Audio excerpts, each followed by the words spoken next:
जय हिंद प्यारे बच्चों। वेलकम टू भारत वर्ष क्लासेस। कैसे हो बच्चा आप सभी? आशा करता हूँ आप सभी अच्छे होंगे, स्वस्थ होंगे।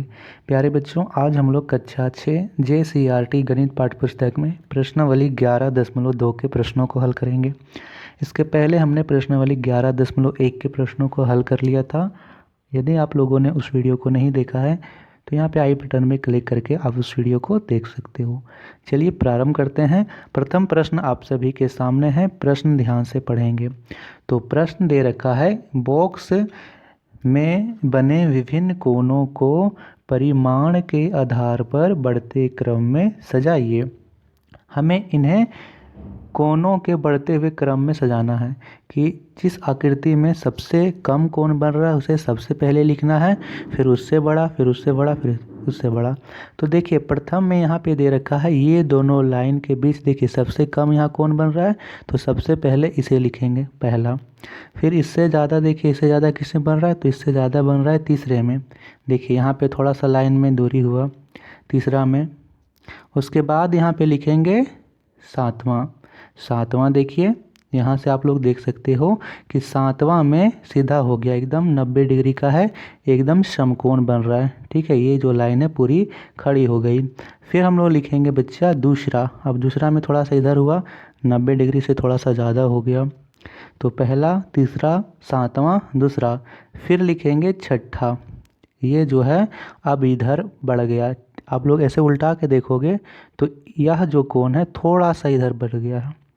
फिर हम लोग लिखेंगे आठवां। क्या लिखेंगे? आठवां। यहाँ से आप लोग देख सकते हो कि यह जो है पूरा इधर हो गया है, बढ़ गया है। फिर लिखेंगे चौथा। ठीक है, क्या लिखेंगे? चौथा। आप लोग चौथा में देख सकते हो कि यह लाइन पूरी तरह से सीधी हो गई है, यहाँ पे पूरी तरह से सीधी हो गई है, 180 डिग्री की हो गई है। फिर लिखेंगे पाँचवा। क्या लिखेंगे? पाँचवा। अब यह कोण इधर से इधर नीचे आ गया है, 180 से भी इधर हो गया है। फिर यहाँ पे हम लोग लिखेंगे अंतिम में, सबसे अंतिम में हम लोग यहाँ पे लिखेंगे ये वाला कोण। कौन वाला? हम लोग सबसे अंतिम में लिखेंगे यहाँ पे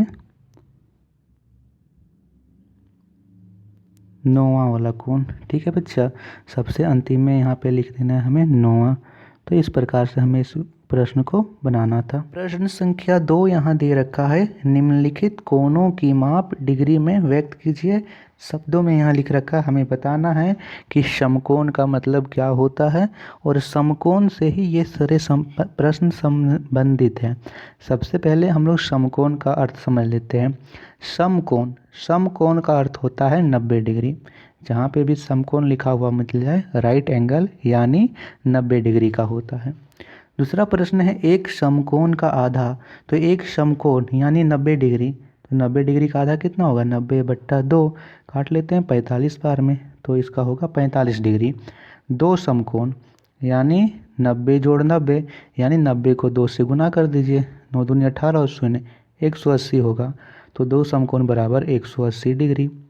संपूर्ण कोण का अर्थ होता है पूरा गोल। तो यहाँ 90 90 90 90 9 चौक 36 360 डिग्री होता है संपूर्ण कोण। एक पूरे गोले का मान 360 डिग्री होता है। तीसरा प्रश्न करते हैं। प्रश्न संख्या 3 यहाँ पे दे रखा है, निम्नांकित चित्र देखकर बताइए कि घड़ी के प्रत्येक चित्र में सुइयों से बने कोण कितने डिग्री के हैं। यहाँ भी हमें बताना है कि यहाँ जो कोण बन रहा है वह कितने डिग्री का है। इसी प्रकार इसमें और इसमें बताना है। तो यहाँ पे आप देखिए कि यहाँ पे जो कोण बन रहा है इसमें दोनों लाइन्स पूरा सीधा है। देखिए यहाँ पे जो लाइन कोण बन रहा है यहाँ पे पूरा सीधा सीधा लाइन है, यह जो लाइन है पूरा सीधा है, यहाँ भी पूरा सीधा लाइन है। तो यहाँ जो कोण बनेगा वो 90 डिग्री का होगा, अर्थात यहाँ पे लिख देंगे 90 डिग्री। दूसरा में देख सकते हो कि यह लाइन पूरी है, तो यहाँ से लेकर यहाँ तक पूरा सीधा लाइन होता है, तो वहाँ पे कोण हमेशा 180 डिग्री का बनता है। अब यहाँ पे कोण उल्टा से बना, यानी 90 से तो यहाँ पे आया ही, ये तो सीधा हो गया यहाँ से 90, और 90 से फिर इसका आधा 90 और इधर से यहाँ से पूरा हो गया सीधा, यानी 180, यहाँ तक 180 और इधर से 90, तो 180 और 90, 180 और 90 को जोड़ेंगे तो होगा 270। यानी तीसरा में बन रहा है 270, क्योंकि पहले तो 90 बना पूरा सीधा यहाँ से यहाँ तक पूरा 180 बना और फिर इधर 90, तो 180 और इधर से 90, 180 और 90 को जोड़ेंगे तो 270। इसमें पूरा तरह से गोल हो गया है तो 360 डिग्री। इस प्रकार से तीसरे प्रश्न को फिर से समझ लीजिए कि 270 कैसे बन रहा है। कई बच्चों को ये चीज़ कन्फ्यूज़न में रहती है, कन्फ्यूज रहते हैं बहुत सारे बच्चे। देखिए बच्चा, यहाँ पे जो कोण बन रहा है, पहले तो यह पूरा तरह से सीधा आ गया, ठीक है। यहाँ से कोण बना 180 डिग्री। मैंने बताया कि जब भी सीधी लाइन हो तो 180 डिग्री, और यहाँ तो पूरा सीधा लाइन है तो यहाँ से कितना डिग्री कोण बनेगा, 90। तो 180 और 90 को जोड़िए तो यहाँ से कितना हो जाएगा, 0 और 9 और 8 27, यहाँ से 18 और 9 27, 270 डिग्री का हो जाएगा, ठीक है। इस प्रकार से करना था। प्रश्न संख्या 4 यहाँ पे करते हैं। चौथा प्रश्न आप सभी के सामने है, प्रश्न ध्यान से पढ़ेंगे। तो प्रश्न दे रखा है, निम्नलिखित प्रत्येक कोणों को देखकर बताइए कि ये किस प्रकार के कोण हैं, अर्थात न्यून कोण है, अधिक कोण है या सम कोण है। देखिए इसमें आपको एक ही चीज़ ध्यान रखना है, अगर दोनों लाइन सीधी है, ये लाइन और ये लाइन पूरी तरह से सीधी हो तो होगा समकोण, और ये लाइन के बीच की दूरी कम हो तो होगा न्यून कोण, और ये लाइन के बीच की दूरी अधिक हो तो होगा अधिक कोण। पहला वाला पूरा सीधा सीधा है, समकोण होगा। दूसरा वाला में देखिए इसके और इसके बीच की दूरी यहाँ पे कम हो गई है, समकोण से कम हो गई है तो न्यून कोण। इसमें जो दूरी है अधिक हो गई है तो यहाँ पे होगा अधिक कोण। यहाँ पे दूरी फिर से कम हो गई है तो यहाँ होगा न्यून कोण। यहाँ पे देखिए इन दोनों लाइन की दूरी फिर से अधिक हो गई है तो अधिक कोण। यहाँ पे दोनों बराबर हैं, ये और ये कोण एकदम सिद्ध में है तो समकोण होगा। इसमें बताइए इसमें दूरी अधिक है या कम है, इसमें दूरी अधिक है तो अधिक कोण, और लास्ट में होगा न्यून कोण क्योंकि दूरी इसमें कम है। तो जिसमें दूरी कम रहे उसमें लिखेंगे न्यून कोण, जिसमें दूरी अधिक रहे उसमें लिखेंगे अधिक कोण, जिसमें दोनों लाइन सीधे में रहे उसे बोलेंगे समकोण, ठीक है। तो ये प्रश्न को आप लोग जल्दी से नोट कर लीजिए। करते हैं प्रश्न संख्या 5 को। प्रश्न संख्या 5 भी बहुत ईजी है। 5वां प्रश्न है, निम्नांकित कथन सत्य यानी ट्रू हैं या असत्य फॉल्स हैं, बताइए। अगर ट्रू होगा तो ट्रू लिखेंगे और फॉल्स होगा तो एफ लिखेंगे। पहला दे रखा है कथन, एक न्यून कोण की माप 90 डिग्री, एक न्यून कोण की माप 90 डिग्री से कम होती है।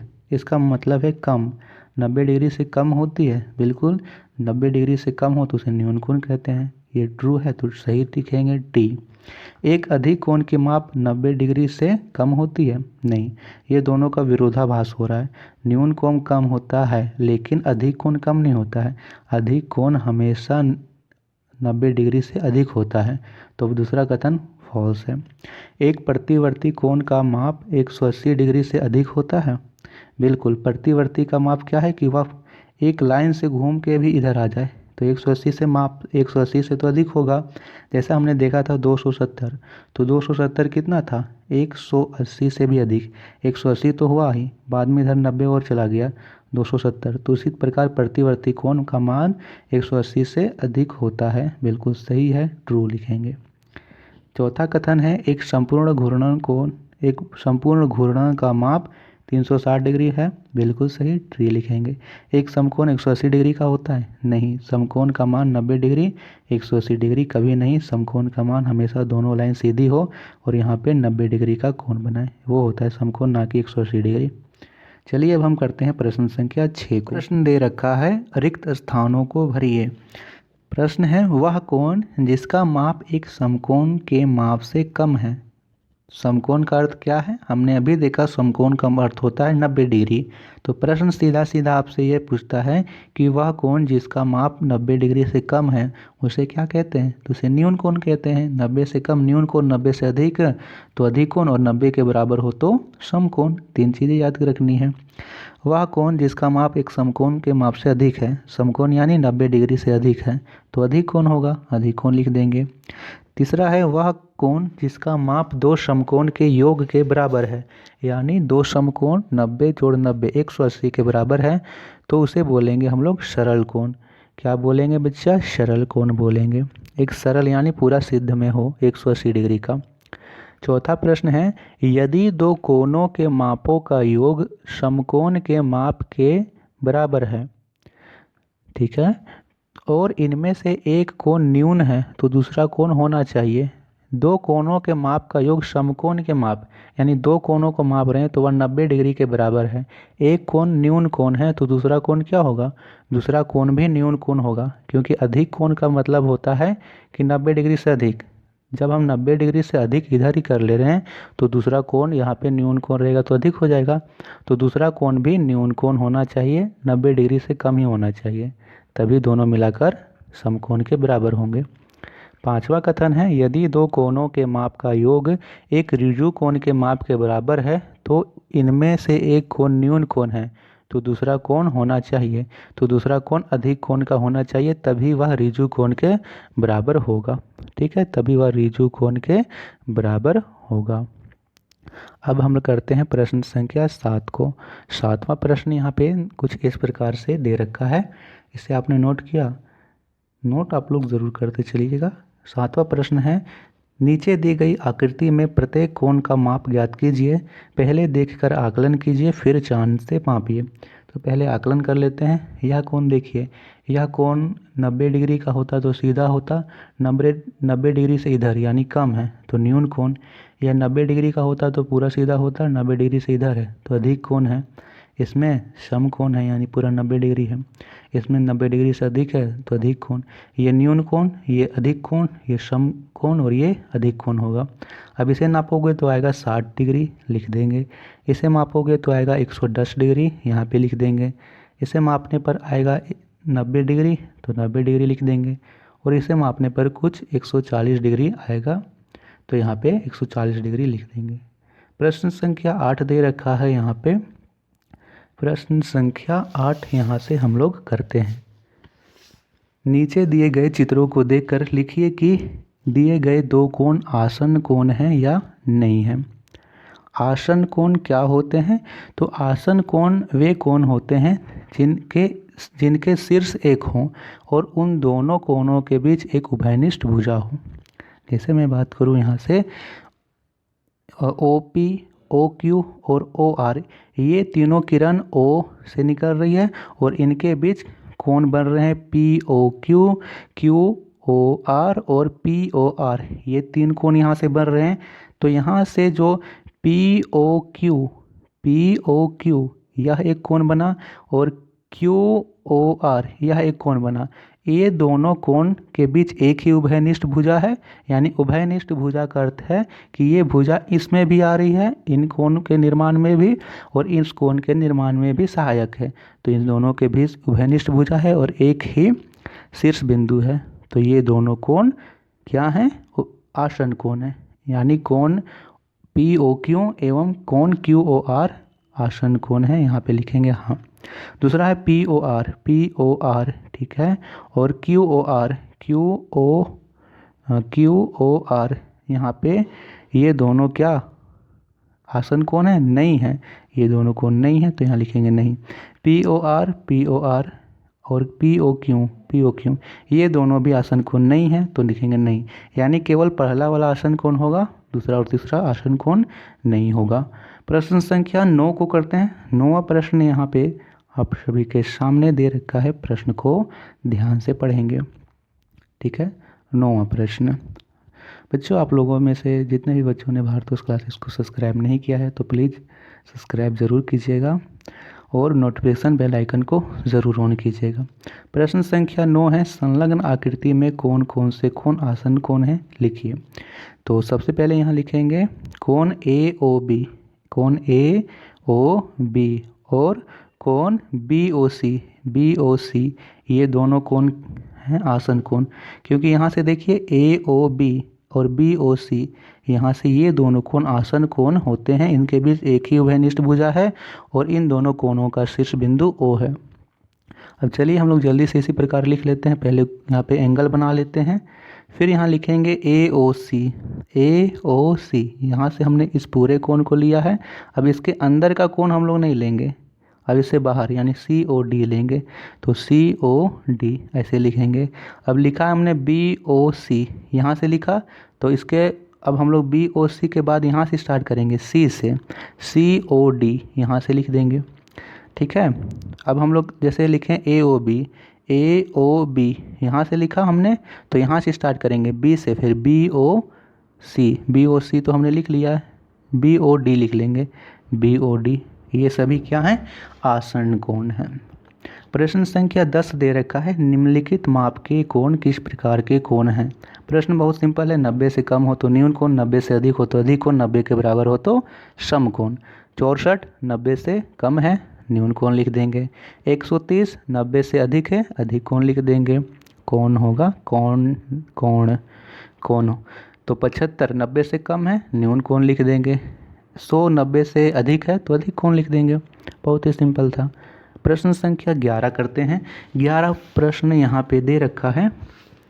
तो प्रश्न संख्या 11 है, नीचे की प्रत्येक आकृति में कोण ABC किस प्रकार का कोण है।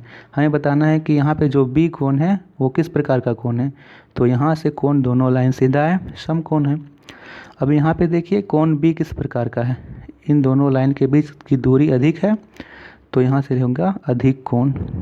पहला होगा समकोण, दूसरा होगा अधिक कोण। ठीक है, प्रश्न संख्या तीसरा इसी में है। तीसरा प्रश्न, प्रश्न संख्या 11 के 4 प्रश्न हैं। तो तीसरा प्रश्न यहाँ से है, फिर से B, तो B के बीच यहाँ देखिए दूरी यहाँ पे अधिक है तो अधिक कोण है, और यहाँ पे जो दूरी है इन दोनों भुजाओं की वो कम है, तो यहाँ पे होगा न्यून कोण। तो बच्चों ये थे प्रश्नावली 11.2 के प्रश्न संख्या 1 से लेकर प्रश्न संख्या 11 तक के संपूर्ण हल। आशा करता हूँ कि आपको ये प्रश्नावली अच्छे से समझ में आई होगी। फिर भी यदि किसी बच्चे को डाउट होगा तो आप लोग कमेंट कर सकते हो। वीडियो पसंद आई हो तो वीडियो को लाइक कीजिएगा, और जितने भी बच्चे भारतवर्ष क्लासेस से नहीं जुड़े हैं तो प्लीज़ बच्चा सब्सक्राइब करिए और जुड़ जाइए हमारे साथ।